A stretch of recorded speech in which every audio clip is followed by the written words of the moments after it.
일본 정부가 한국, 중국, 대만 등에 빼앗긴 세계 반도체 시장 주도권을 되찾고자 관련 법까지 만들며 적극적인 지원에 나서고 있으나 자국 반도체 산업의 몰락 원인인 인력난을 정확하게 짚어내지 못한 겉핥기 대응이라는 지적이 제기됐습니다.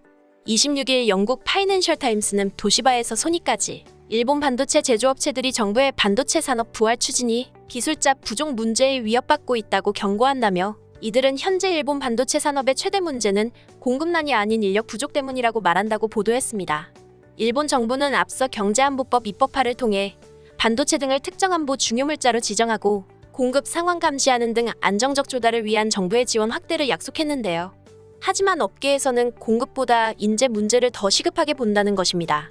일본 전자정보기술산업협회는 지난달 경제산업성에 보낸 호소문에서 2025에서 2030년 5년이란 시간은 일본 반도체 산업이 세계 시장에서 제자리를 되찾을 수 있는 마지막이자 가장 큰 기회라며 반도체 관련 숙련된 기술자 확보 중요성을 강조했습니다.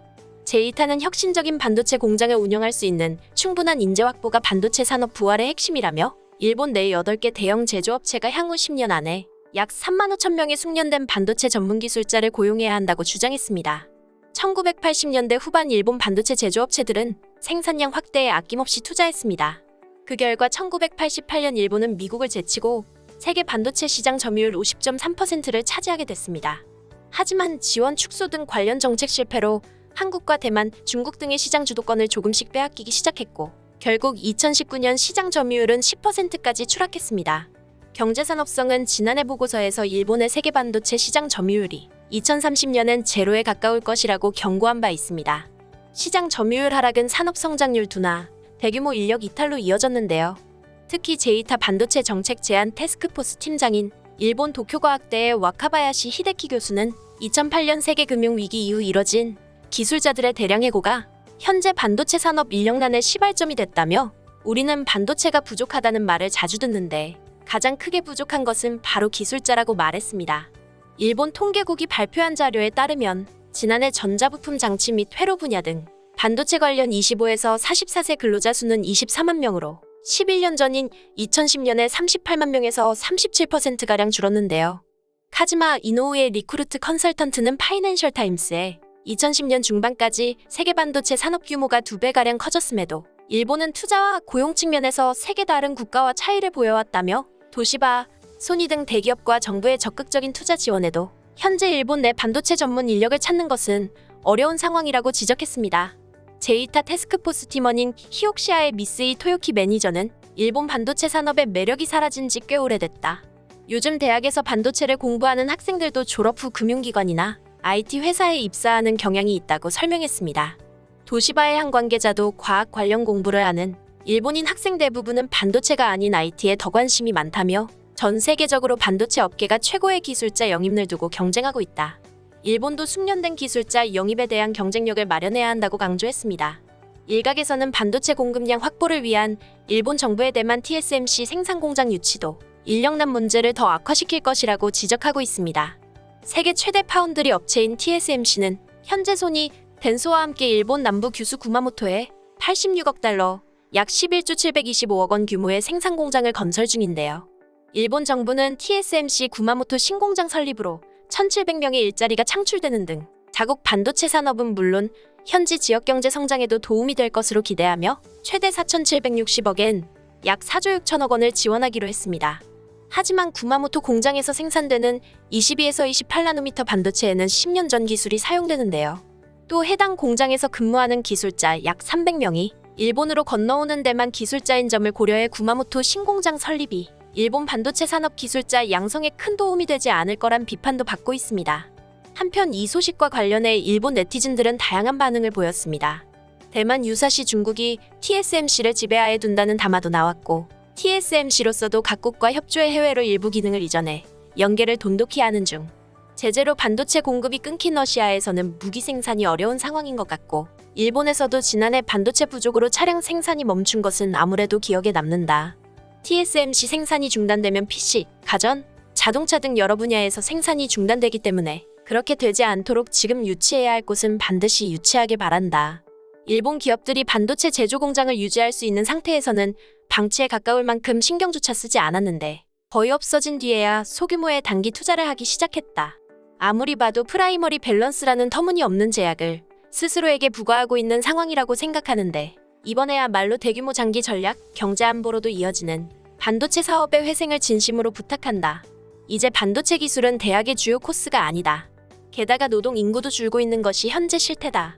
그 결과 다른 산업에서 인력을 빼낼 거라고 생각한다. 특히 생산성이 나쁘고 급여도 싼 중소기업에게는 사활 문제로 이어질 가능성이 크다. 물론 급여도 오르게 될 것이다. 산업은 공동화하지만 경제 성장은 이룰 수 있을지도 모를 일이다. 해외 기업은 실력주의니까 능력과 결과가 좋은 사람들의 보수는 크겠지. 그에 비해 일본의 기업체의 생명을 잡고 있는 사람에게도 주어지는 것은 결국 평균 임금이다. 이래서는 기업은 성장은커녕 쇠퇴해갈 뿐이지.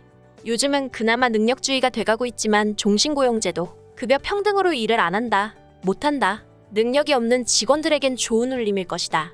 쇼와 시대라면 연공서열 베이스의 급여체계에 약간의 정신적 영예로도 가능했을 테지만 그러면 발군의 공적을 올리거나 뛰어난 능력을 가진 사원을 대우하기엔 힘들다.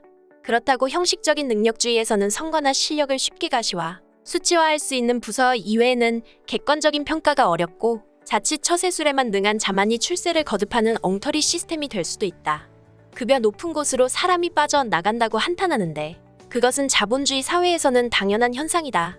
그렇다고 정치인들이 현상 유지는커녕 어떻게 하면 급여가 오를지도 고민하지 않았으니 일본이 30년간 성장 제로였던 거다.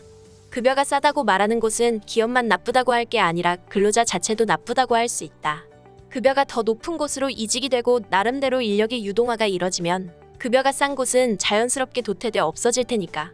일본의 전통 공예 등도 상당히 고도의 기술을 필요로 하지만 대학원을 수료했다고 해서 바로 그 일을 할 수 있는 것도 아니고 역시 수업이 필요하기 때문에 연구직 이외에는 특별한 과가 아니더라도 수업을 받으면 충분히 할 수 있을 거다. 오히려 근무하는 자가 어떠한 사람인지가 더 중요하다고 본다. 일본 기술자의 급료 인상과 처우 개선은 앞으로의 발전에 반드시 필요한 기초사항이다. 버블에 취해 산업 스파이 활동을 방치한 일본은 30년 동안 쇠퇴의 길을 걷고 있다. 일정 규모의 기업이나 대학 그리고 행정에는 스파이 활동을 단속하는 부서 설치를 의무화해야 한다. 그래야 일본의 기술을 지킬 수 있고 노동자를 지킬 수 있다. 이번 유치도 기초가 상실된 산업의 재기를 노린 것이다. 국민은 하기우다 고이치 대신과 아마리 씨가 일본의 산업 발전과 인재 육성에 임하고 있다는 사실을 알아야 한다.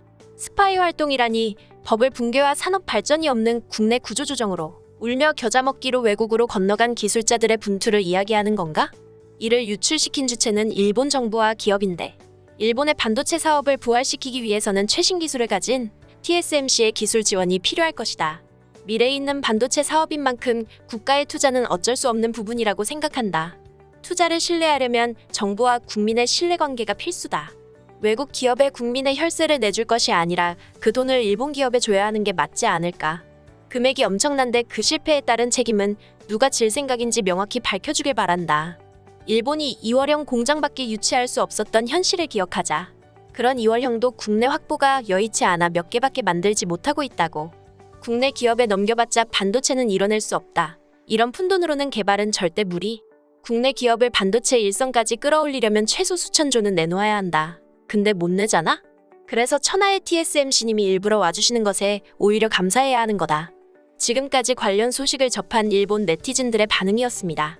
반도체 자국 개발이 이뤄지는 것에 기대감을 가지면서도 해외에 의지하는 모습에 불만을 가진 반응도 일부 확인할 수 있었습니다. 오늘 소식은 여기까지입니다. 내용이 도움이 되셨다면 구독과 좋아요, 알림 설정 부탁드리겠습니다. 세상의 소식을 전하는 월드리뷰는 계속해서 달려나가겠습니다. 시청해주셔서 감사합니다.